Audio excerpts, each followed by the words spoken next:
I'm Bill Pegram. I am a senior project manager at Black&Veatch down in Wilmington, Delaware. I'm going to spend just a minute or two, tell you a little bit about Black&Veatch so you know the background I'm coming from, and then we're going to talk about an application for power systems. All right, Black&Veatch, we're a worldwide, fairly large company, over 12,000 employees. You can see last year we did about $3.8 billion worth of backlog. And if you look very carefully in the top right corner, almost one half of that was involved in the power industry. All right, so we are very focused into the power business. We've been doing, last year we did 2,300 different projects in power. That's a fairly large number of projects. We got some pretty decent recognition for the performance of our team. And we have 14 offices in the country, and they are located in those cities throughout the United States. There are other offices international as well. All right, the closest office to you is down in Wilmington, Delaware. All right, the office started there about 4 years ago. We came in and joined the office in the power business back in 2018, and we have relocated just in the last several months to a new office because we needed more space. The team was growing. Just a couple things of who's in the office. We are electrical and civil professional engineers. All right, so if you happen to have a few friends in civil business, civil majors, if you want to share our names and our company, that would be awesome, and I'd be very appreciative of it. A few of the things we do there from a calculation, engineering standpoint, we do several different types of calculations in the electrical business, and we also have several things in the civil industry as well there. All right, who's there? Project managers and engineers. I talked about that on the previous slide. All right, what makes us who we are is 30 years of experience. I've been in the industry over 30 years. We have a very experienced team of engineers there already. We have a long relationship with the local utility companies in the area, and by and large, most of us are from this area.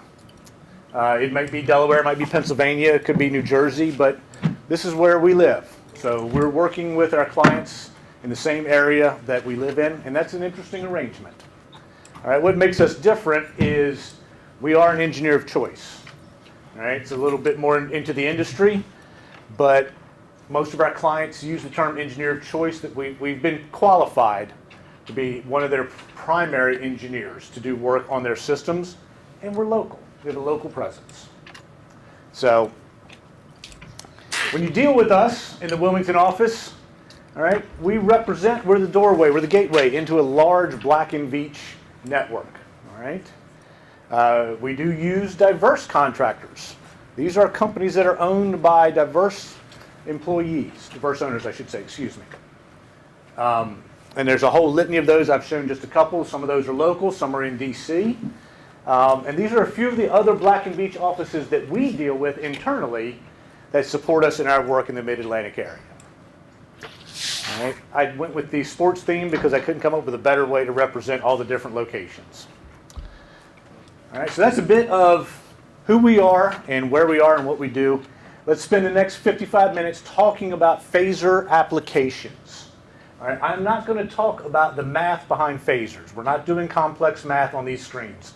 There are plenty of professors and plenty of teachers that will do that and explain that to you in a much better way than I can.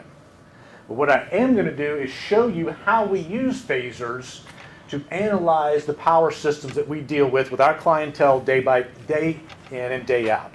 This was a lessons learned for me. It was about 8 years ago. I had a client come to me and tell me that I had drawn the phasor diagram wrong on the station service drawing. And I looked at him and I swore up and down I had it right. So he pulls out the next station and goes, well, here, this is what it looks like at that station. Well, that one's right too. I thought. I wasn't sure. I had to go figure it out.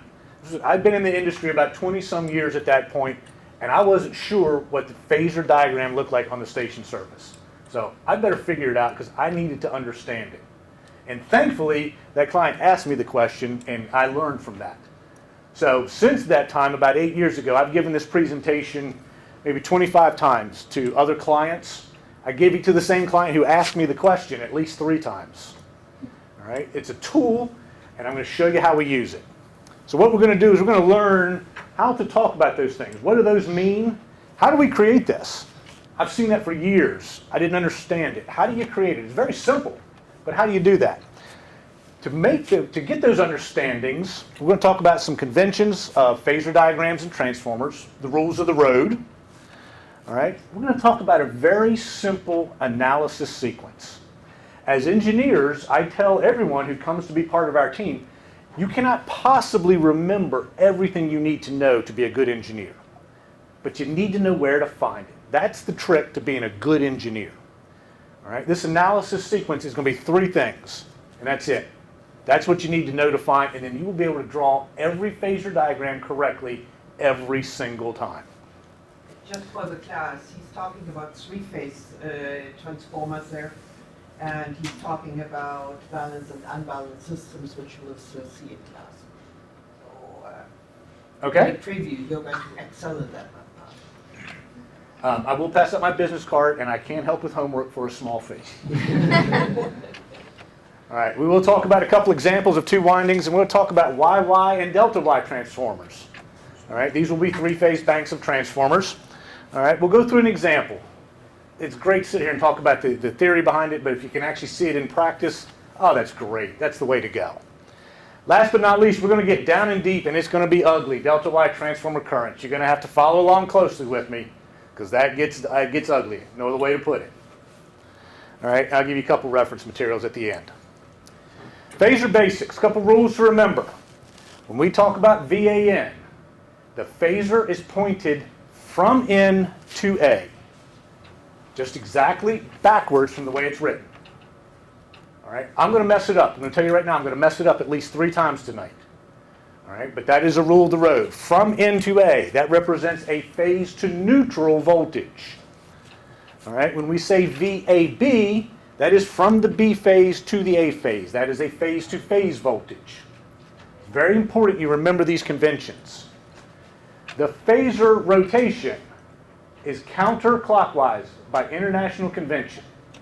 Always, always, always counterclockwise. We're actually going to measure an angle in a minute that is clockwise, but that diagram rotates at 60 times a second to represent our 60 cycles. We take a snapshot of time on the paper, and it rotates counterclockwise. Phase rotations, term I've heard a lot when we talk about rotating equipment, motors and generators. That is completely different than phasor rotation. All right? Choose your words very, very carefully. The phase rotation is the order in which we see the phases coming by a fixed point of view. Standing over there at the 3 o'clock position, what is the order A, B, and C come by as they rotate? And there are ACB systems out there, and they're quite frequent. System phasors. Every utility company has a set of system phasors. This is very important when we go through this analysis sequence. Step 1, and I will get to it, is the system phasor. This came from PJM. Is anybody familiar with PJM? Nice. All right. This is right out of the PJM website. I believe it's 15. I'm not sure. I got it bookmarked because I can't find it on my own anymore. All right. Those are the system phasors. Generally, the way the system phasors are developed is they're picked at the highest voltage in the utility network. We freeze the rotation at a point in time, and then we calculate, we determine all the other phasors in the system based upon the transformation. And that's exactly what I'm going to show you how we do. All right. Transformer basics. Have you all gotten to transformers in class? Should. Okay, good. Couple basics we need to remember here. The voltage on the primary phasor from non-polarity to polarity. The rectangular box represents the polarity mark. VP from non-polarity to polarity is substantially in phase with VS for secondary from non-polarity to polarity. All right, that is a key fundamental concept we have to remember in this. There is a very minute, very, very, very minute difference between the two. All right, if you're doing PhD research in a laboratory somewhere, take it into consideration. What we're doing in the utility world, we can ignore that very small difference. All right, VP and VS are substantially in phase. IP, the primary current going into the polarity mark, is substantially in phase with the secondary current coming out of the polarity mark. All right, the old rule of thumb everyone talks about, into one dot is out of the other. I have shown it in this case going into the primary and out of the secondary. It can be flipped around. It can be into the non-polarity and out of the non-polarity. It can be into the secondary and out of the primary. Into one dot, out of the other. All right, for the purposes of this discussion, I'm going to use the capital letters to represent primary voltages. I'm going to use lowercase letters to represent secondary voltages. When we take a single-phase transformer, we take 3 of them and we combine them to make a 3-phase transformer bank, there are 6 different ways we can connect them in a delta configuration. And there are 6 different ways we can connect them in a Y configuration if we so choose. All right, the subscripts represent, I have to read this every time, the clock position of winding 1 voltage relative to the voltage applied to bushing H1. That is a confusing definition. I struggle to know exactly what that means without getting pen and paper out and thinking very hard about it. For our discussion tonight, what it will mean is, it is the position of the secondary voltage, A to neutral, phasor, when the primary voltage phasor, A to neutral, is shown at the 12 o'clock position. All right? Don't worry yourself too hard about that. I'm going to show you what that means, and it'll become pretty obvious. All right, these subscripts here are used when we program protective relaying. Microprocessor protective relaying uses those subscripts to do phase shifting compensation, which I'm going to show you about in a few minutes. All right, but years ago, 30, 40, 50 years ago, what we call D1 today was called DAB. And what we call D11 was DBC. That came about long before I started in this industry. I think I know where it comes from, and I'll show you. But if you read old literature, you might see DAB and DBC. Transform polarity. Y'all cover this in class? Anybody? Come on, gang. Your professor's sitting right here. Someone give me a yes or a no. You did. We have the black dot. We don't have a square. Oh, okay. Okay. Next time, I'll use black dots. I got it. All right. According to the IEEE standard, the polarity of a transformer is subtractive when H1 and X1 are adjacent. What does that mean? Anybody? All right. We can talk about magnetic flux in the core and whether it's additive or subtractive. That's where the term comes from. I live in the Fisher-Price world because it's easy. What does this mean? I look at the transformer. All right. Let me face you all for a minute. I look at the transformer and I have H1, H2, H3. Those are the primary bushings. From my perspective, left to right, 1, 2, 3. The secondary on the other side is 1, 2, 3. They're in line. 1, 2, 3s are in line. That's subtractive polarity. Additive polarities are diagonal. All right. This is a Fisher-Price definition now. You can't use this on an exam, but this is the real world. So when I'm looking at the transformer and I see 1, 2, 3, on the secondary I see 3, 2, 1. That's additive and subtractive polarity. The phasing characteristics are unchanged. VP and VS, IP, IS, all that stuff I've rambled on about substantially in phase with each other remains exactly the same. Nothing changes. The physical location of the terminals is different, all right? But the phasing characteristics are exactly the same. One more thing, and then we're going to really get into it. Angular displacement, that's the IEEE definition. And what we're talking about is the angle between the H1 and neutral phasor and X1 and neutral phasor. In this case, I've redrawn them. They both point at the same direction. They both point to 9 o'clock. All right, there is no angular displacement in that case. However, I come over here to this one on the right. X1 to neutral is obvious here, and I've redrawn it. Every transformer nameplate shows you the H1 to neutral phasor. Excuse me. All I did was extract it out and redraw it in a little bit bigger line so we can see it. There is an angle between those. I measure this one in counterclockwise. It is 30 degrees. This is important right here. It says, the high voltage shall lead the low voltage. That is the IEEE standard for a transformer. It does not say delta leads Y or Y leads delta. High leads low. That is very important in what we do, and hopefully it'll be important to what you all do. All right, here's the thing you need to write down if you're coming to work for me. These three things. This is what you need to remember. It's a three-step sequence. If you do it every time, you will get it right every time. You will hear me say it 100 times more tonight. Start with the system Phasor. If you can't start with the system Phasor, pick one where A phase to neutral points to 3 o'clock. It's the most common. It's in most textbooks. Start with the system Phasor. This is one of our client system Phasors. All right, I've just shown them for examples. These are phase to neutral. I can easily draw in phase to phase phasors. Not very difficult. Remember, VAB is from B to A. Second step. I'm going to match up the secondary voltages to what voltage on the primary it's in phase with.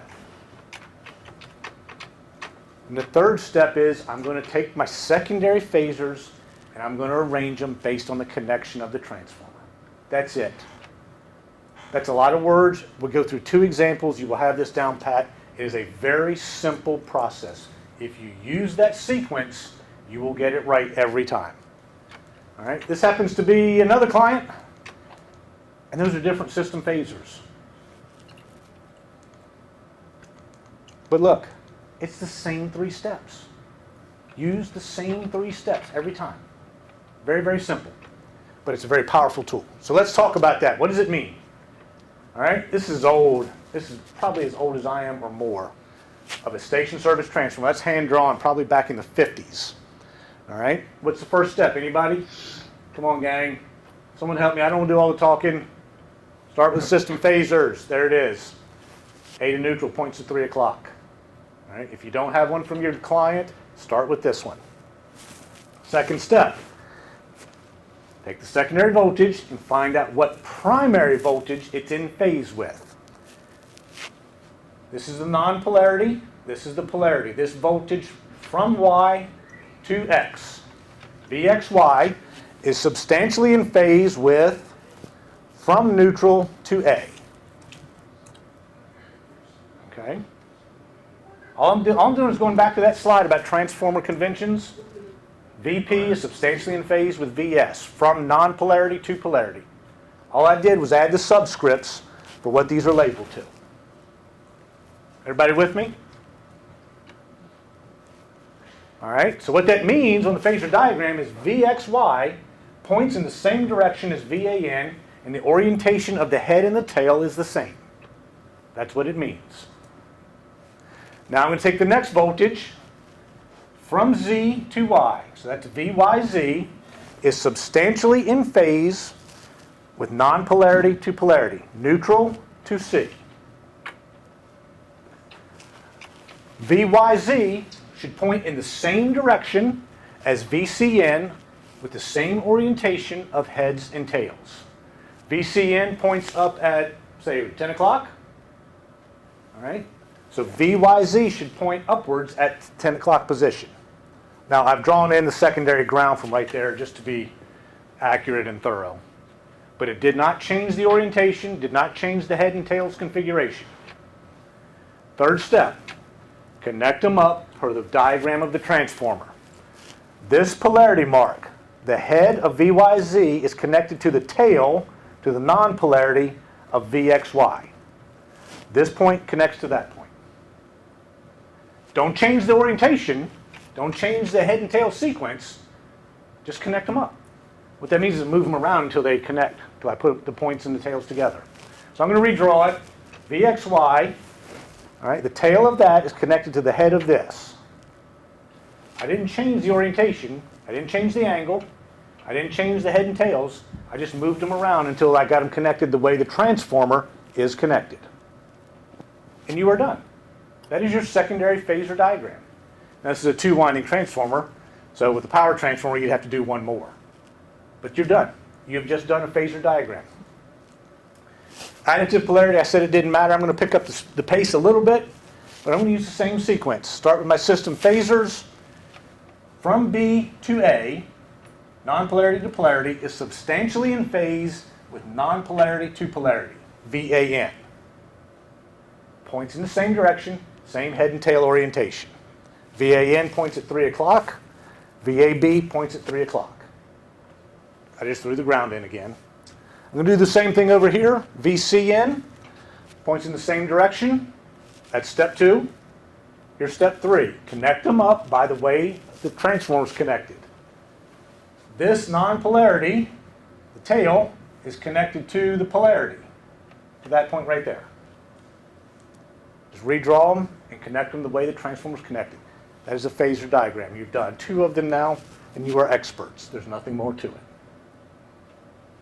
All right, real quickly, first example gave us a diagram that looked like that. Second example gave us a diagram that looked like that. That's why my client had 2 drawings from 2 different stations with 2 different phasor diagrams, and neither one of us knew it. Now we do. All right, let's keep moving, because we got some time to get through here. We're now going to talk about 3-phase transformers. There are 3 main transformer configurations that we use in this industry. We're going to start with the easiest. We'll work our way up to the hardest. All right? Keeping you all on your toes. Everybody with me? Stop me. Raise your hands. Ask me a question, please. I get tired of hearing my own voice. Start with a phase system phasor every time. Sick of it already? I'm tired of saying it. From non-polarity to polarity is in phase with non-polarity to polarity. VAN is in phase with VAN. Difficult to say, but you guys see the uppercase, lowercase letters. Same direction, same head and tails. For the purposes of this presentation, I am going to combine steps 2 and 3 on the paper because I would run out of room on the slides. VBN and VBN, where do you think VBN points on the secondary? Anybody agree? 7 o'clock? It's close enough on the clock. 7:30, we're going to argue that. All right. So I drew it, pointed down the same direction, same head and tail configuration. I just happen to combine them together as step 3 because I don't have enough space on the page. Where does VCN point? 10 o'clock? Anybody? All right. To our subscripts. Remember the 12 o'clock thing? All right, we were talking about that before. The definition is the angle or the position when I take VAN and VAN and I point the primary at the 12 o'clock position. So what I've done first of all is just extract the primary and the secondary phasors of A to N. And I drew them over there on the right side. They happen to be pointing in the same direction, same orientation. Now when I do this in my office, and I'm doing it on paper, I now physically turn the paper on my desk. Rotate the paper until VAN, the primary phasor, points at 12 o'clock. And I just look at it and go, where's the secondary? It's pointed at 12 o'clock. That is a 0 subscript. That is where this 0, YY0, is coming from. I have a Y configuration on the primary, a Y configuration on the secondary, and it's pointed at 12 o'clock. There's a 0-degree phase shift. Everybody hopefully saw that when we started because the primary looks an awful lot like the secondary, doesn't it? Just changing some lower cases to upper cases and vice versa. That one's easy. Let's take a little bit harder. Not the same, is it, gang? Anybody think this is a 0-degree phase shift? Good. Don't raise your hand. I'm cutting you off before you have the chance. All right. Step 1, system phasors. Step 2, secondary to the primary voltage that it's in phase with. So, from neutral to A, VAN is substantially in phase with non-polarity to polarity. But in this case, wait a minute, non-polarity is connected to C. It is not connected to neutral. And the polarity is connected to A. So VAN is substantially in phase with VAC. Where's VAC up there? I don't see it, but now I do. From C to A. So VAN on the secondary is in phase with VAC. Pointed in the same direction, same head and tail orientation. Pointed down at the 4 o'clock position. VBN is in phase with VA to B. A to B. From A down to B. VCN in phase with VCB. From B up to C. 12 o'clock position. does not look like the same phasor we had on the slide before, does it? Not at all. Let's figure out what we're talking about here. Take VAN on the primary and extract it out. Take VAN on the secondary. They are not pointed in the same orientation with the same head and tails. Excuse me. Turn the page. Turn the paper. Rotate it until VAN is pointed at 12 o'clock on the primary. The secondary now is pointed at the 1 o'clock position on the clock. There is my subscript. I have a delta Y DY1. This is how we use phasors. Excuse me. Per the IEEE standard, the delta winding should be the high voltage. High leads low. Delta leads the Y, therefore delta should be the high voltage winding. This is a typical step-down transformer that we use in our industry with our clients for substations. To take it from a transmission level voltage, 230 kV, 345 kV, down to a distribution, say 1247 or a 13.8 kV application. Let's look at a DY1. It's still a delta and still a Y, but that looks an awful lot like nothing I've shown you before. Let's go through the sequence real quick. Start with the system phasor. In this case, on the secondary, non-polarity is still neutral. Polarity is A. VAN is connected to, in phase with, B to A. Last time it was AC, this time it is AB. From B to A. From B up to A, I'm going to call it the 2 o'clock position. Okay? Same orientation, same head and tails. VBN in this case is from C to B is what it's in phase with. From C to B, from 12 to 6. And then the last winding, the primary voltage that it's in phase with is from A to C. And that's what it looks like. All right, I'm going fast because we've got a lot of material to cover and I want to honor our time commitments. I've taken the two A to N phasors out, primary and secondary, and shown them separately. I'm now rotating the page. Put the primary at 12 o'clock. The secondary is now pointed at 11. I have a delta Y transformer, DY11. All right. In this case, high leads low. The leading winding is the Y winding. So the Y winding should be the high voltage winding. Anybody think of an application for this? This is a GSU, generator step-up unit. This is where we take the generator voltage and we step it up to the high voltage to transmit long distances. All right, these are the three predominant types of transformer configurations that we use in the utility business. All right, now wait a minute. I'm not playing games with you. This is a real live situation. I'm telling you, honest, raise my right hand. This is a DY1 transformer. But one of my clients decided to switch A and C. And the first time I ran across this, the second lesson learned on this topic, by the way, I thought they were wrong. There's no way. Why would you? I've never seen this. Why would you do this? Well, let's figure it out. Let's go through our sequence first. System phasors, secondary, VAN happens to be on the X3 bushing, but it's still A phase, is substantially in phase with B to A. B to A, pointed up, just like that. All right? The middle winding, the primary voltage is from C to B. From C to B. C to B, pointed straight down. All right, our third winding, in this case, non-polarity is A, polarity is C. So from A to C. Anybody recognize that? Come on, y'all can't everyone be asleep. I extract them out, I rotate my paper. Wait a minute, hold on.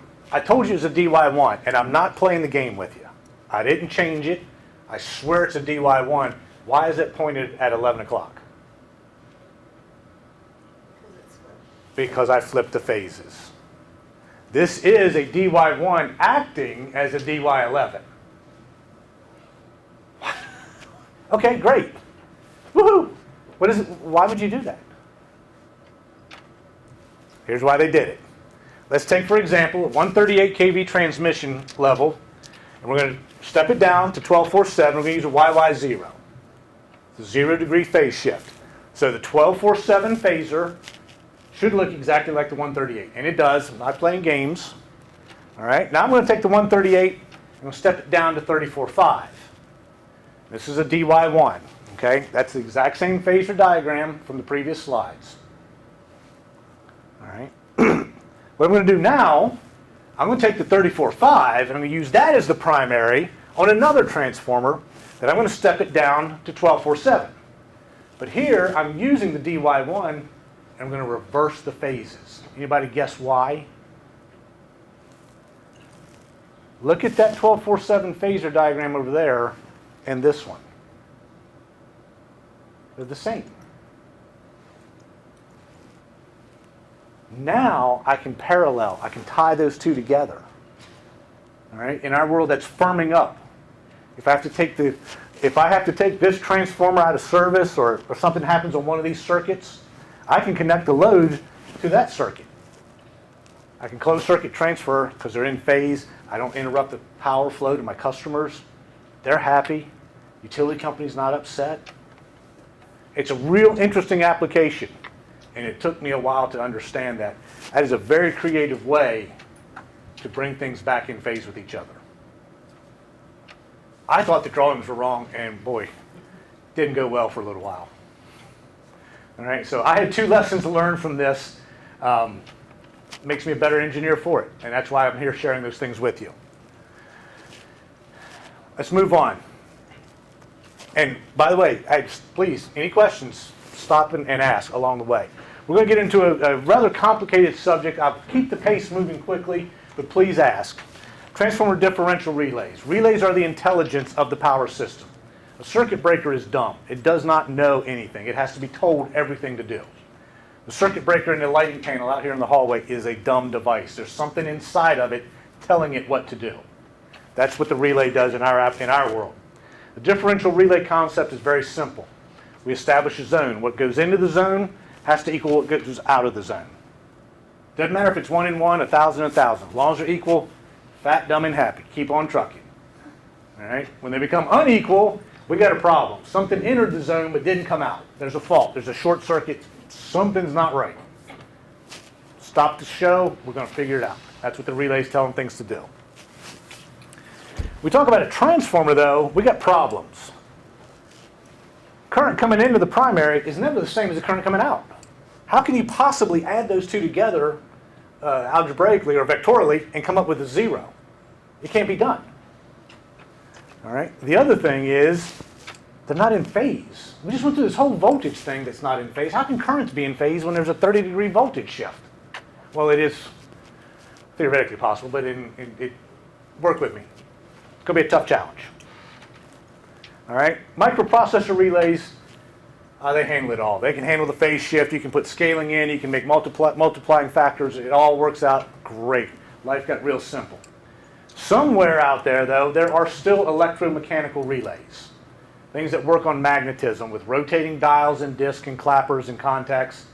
They ain't that smart. We got to help that relay out. What we do with the magnitudes is we use relay taps. All right, we use coils and turns to accommodate the change in magnitudes. That is well beyond the scope of the next 35 minutes. And we're going to use CT wiring for our phase shifting compensation. We just learned how to do phase shifting with voltages, so let's use the same tool for currents. All right, back to our famous DY1. Step-down transformer, delta Y1. All right, we're going to start with basic Kirchhoff's current law. KCL, is that right? All right. I'm going to look at this point right here. That's a joint. All right. Kirchhoff's current law says current in equals current out, right? Or the vectorial sum must equal 0, if I'm saying it correctly. What's coming into this joint is IA. That's what I'm going to call it. What's leaving, first of all, is I winding 1. And I've got this I winding 2 that comes around. So my total going into it, excuse me, before I do that, let me just back up and give you one assumption. I'm going to assume a power factor of 1, which means my voltages are in phase with my currents. All right? That's not a real life situation. If you have to do this by hand later in your career, account for the power factor at the very end. All right? It'll be much easier math than carrying through all these crazy angular displacements through every polar summation you have to do. But I'm going to assume power factor is 1 for that reason. All right? What that allows me to do is to replace VAN with IA. The A phase current is in phase with A to neutral voltage by assuming a power factor of 1. Same thing with B's and C's, and it also means it applies on the secondary of the transformer. This is the same vector diagram we developed a couple slides back. All I've done is change the currents into voltages into currents. So back to my joint. I winding 1, the current leaving that joint is equal to the sum of the currents going into the joint. IA plus I winding 2. I can call it a node if that makes it any better. All right? Simple math. Just rearrange the formula. IA is now equal to I winding 1 minus I winding 2. I've done nothing fancy so far, but I'm getting ready to. All right? We all learn basic math operators, right? And what you do to one side of the equation, you have to do to the other side to maintain equality. So if I multiply the left side by 2, I have to multiply the right side by 2, correct? All right? I happen to have this magical mathematical operator. It's called transformation. I'm going to take that formula and I'm going to transform it to the secondary of the transformer. I've been working up here on the primary. So what I apply to the left, I have to apply to the right. So when I apply it to the left side of that formula, I'm going to call it IA prime. That is the current that's in phase with IA on the primary. That's really what I'm trying to figure out. And I'm going to apply it to I winding 1 and I winding 2. I'm maintaining the equality, so I can do this, right? What is in phase on the secondary with I winding 1? Anybody? The answer is up here. I winding 1 current is substantially in phase with IA. Current into one polarity mark is in phase with current out of the other.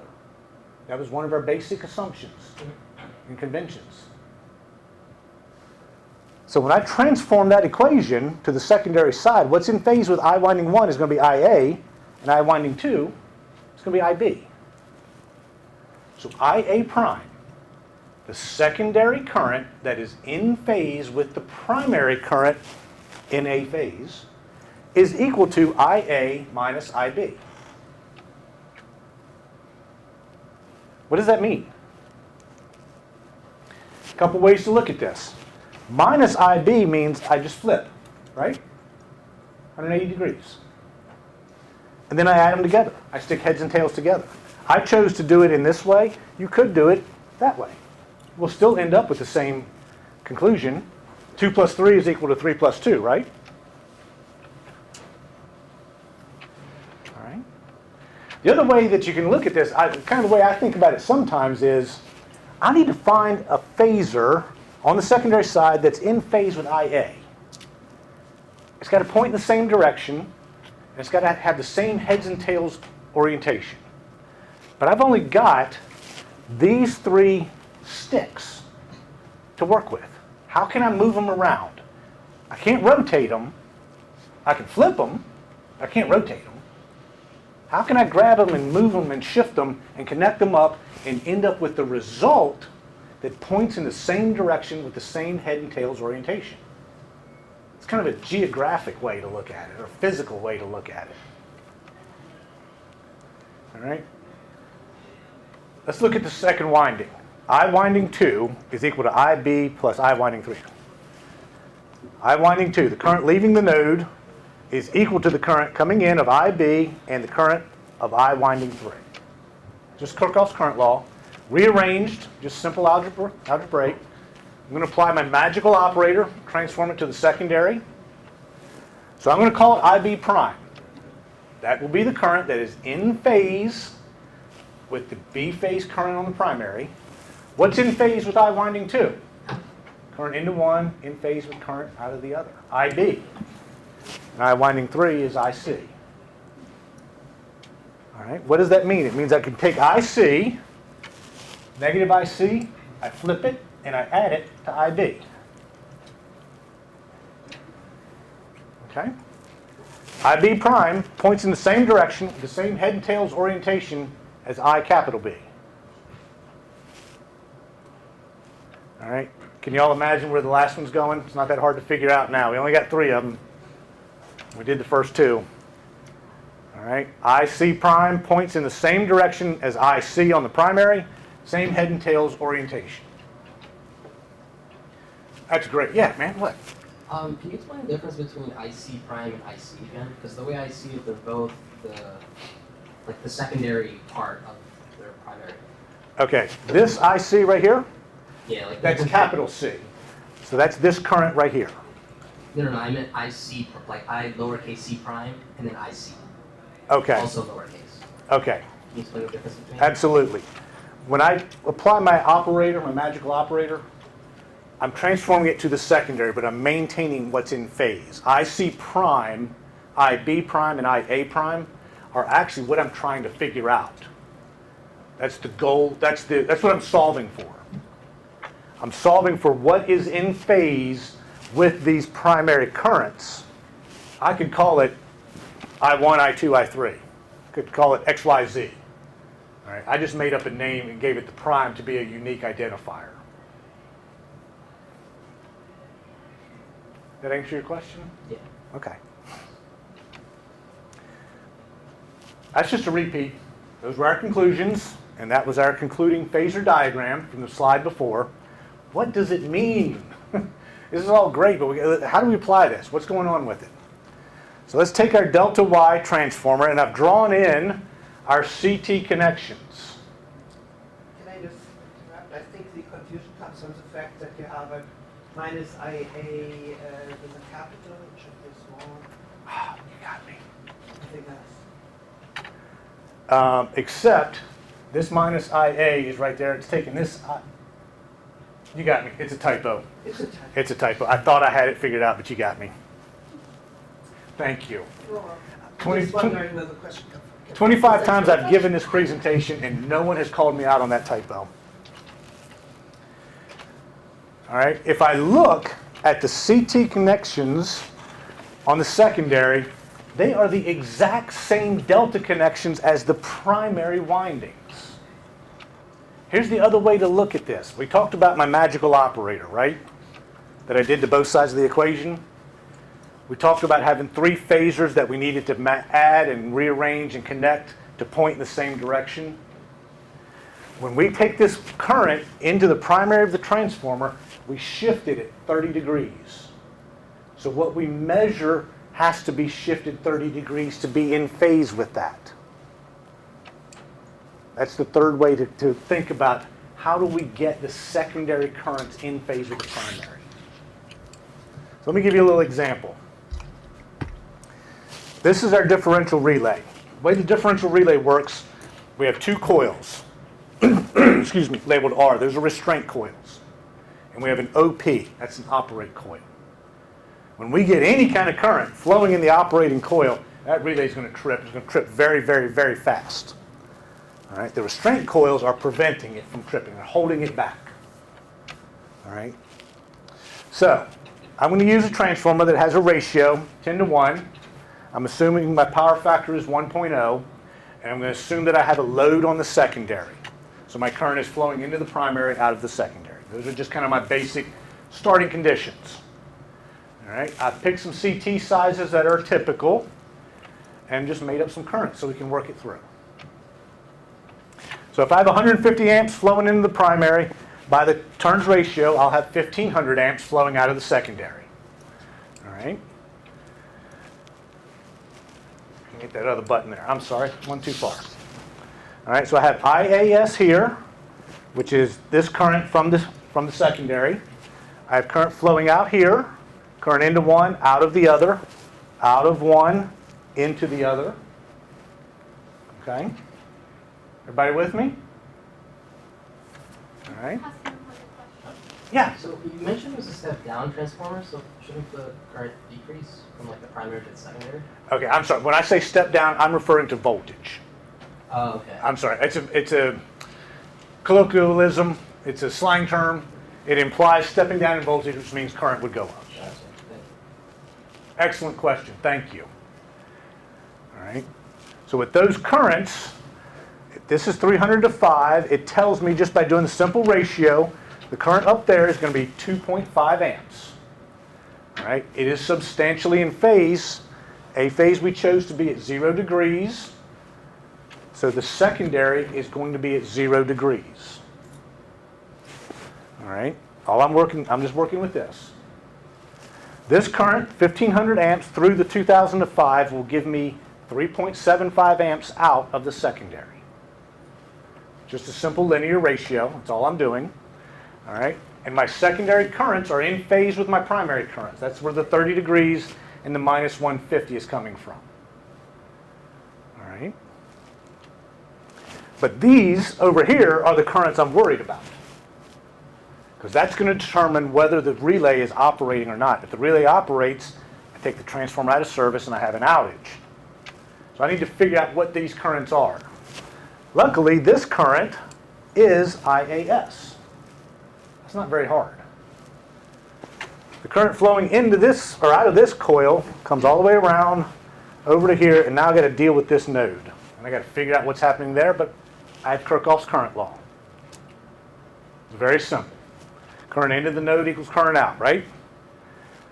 IAS, current out of the node, is equal to IBS coming into it, and IA prime.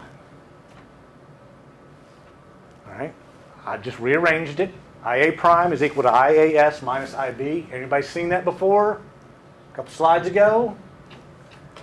I do my math. Sorry, it's off the screen there. But trust me, I'm not playing games with you. I get 6.45 amps at 0 degrees. All right. Now, we talked about the problems with transformer relaying and how the magnitudes were not equal and the phase angles had to be compensated for. You can see the magnitudes are not equal. That's what we deal with the relay taps, and we'll talk about that way down the road. But I see 0 degrees and 0 degrees. That's what I was looking for, because the current coming into the zone is equal to the current going out of the zone. Angular displacement is 0 between those two. So all this current flowing in to the restraint coil turns around and flows out, comes down here. Nothing goes through the operate coil. The relay didn't operate, and it shouldn't have, because current in equals current out.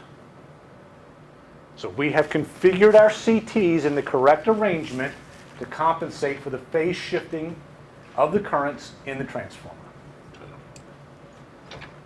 That's way down in the details. But you can see how we use phasors in this application. All right? It's a very, very powerful tool to analyze any type of situation, and these are just a couple that we use it for. All right? In the interest of time, let me just summarize by saying they are in phase, which is what I've repeated. I'm not going to read it to you. Y'all can read the language. All right. I've got the other slides that go through DY1, they go through DY1 with DY11, DY1 with reverse phases. We don't have the time to go through those in that same level of detail, nor do I want to try to do it that fast.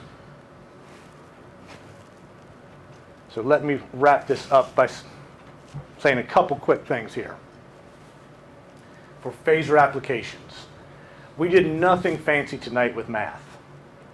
All right, it was basic vector math is all we used. And you see, I didn't use a whole lot of it either. But remember the conventions and rules and follow the process. That's what will get you the right answer. All right? And they're applicable. All delta, delta, y, y, and delta y transformers use the same process. We went through a YY0, DY1, DY11. Those are the predominant ones in the utility environment, certainly in this part of the country. But it will apply to a DY4 or a YD3, whatever it might be, All right? Stick to the process. You will not come to the wrong answer as long as you follow the process. There's a couple protective relaying books that have been written over the last 50 years. I believe the first book was written by Westinghouse called Applied Protective Relaying. There were a couple gentlemen who wrote that. I actually got to meet one of them one time. George Rockefeller, Lewis Blackburn, and Walt Elmore. Kings of protective relaying and system analysis. Those gentlemen forgot more than I will ever know in this subject. As time evolved, Blackburn wrote his own book. ABB ended up buying the Westinghouse business line. They republished the book later on. Any one of those three books is very adequate. They're almost identical to each other. The chapters are in the same sequence. It's the same text. I think the first one now is without copyright, so you can download it because it's at all. Yes, yes. It's just a very valuable resource if you intend on going into the utility world for a career. It talks about some of the basic fundamentals of per unit calculations, gets into impedance values. Are you going over per unit calculations? Exactly. Wonderful. Pay attention. Pay attention to per unit calculations.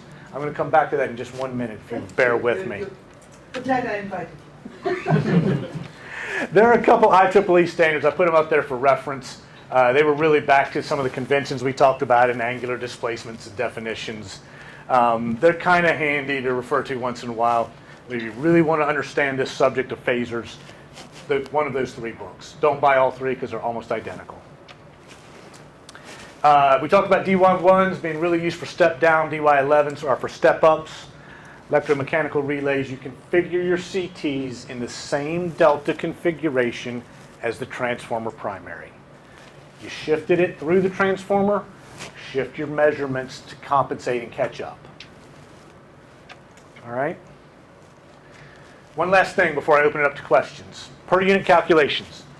How many seniors we got in the room? Everybody signed up for the FE, right? Right? Anybody? FE? Anybody signed up for the FE? Thank you. Anybody else?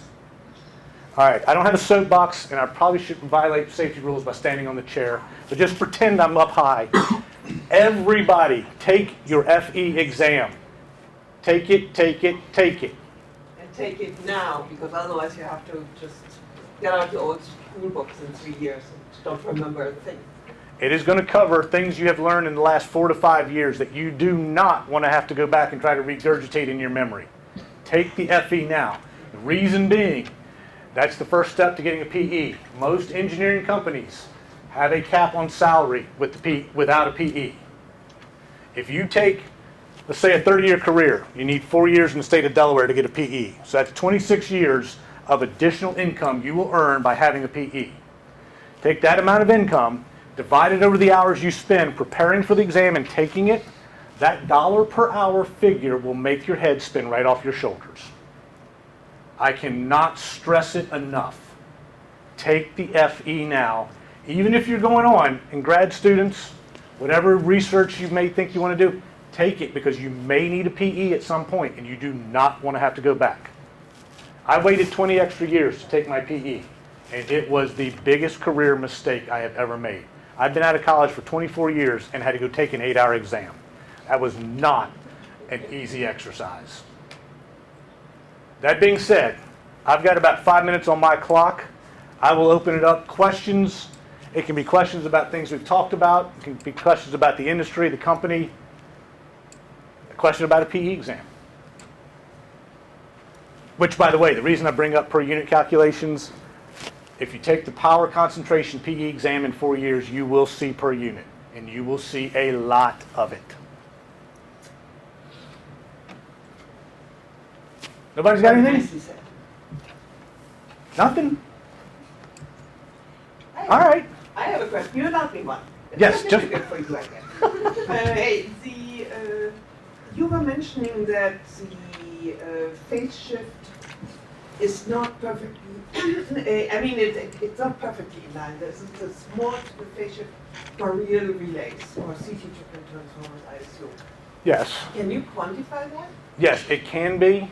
I need to get one of those textbooks out to do it. Okay. But yes, it is quantifiable.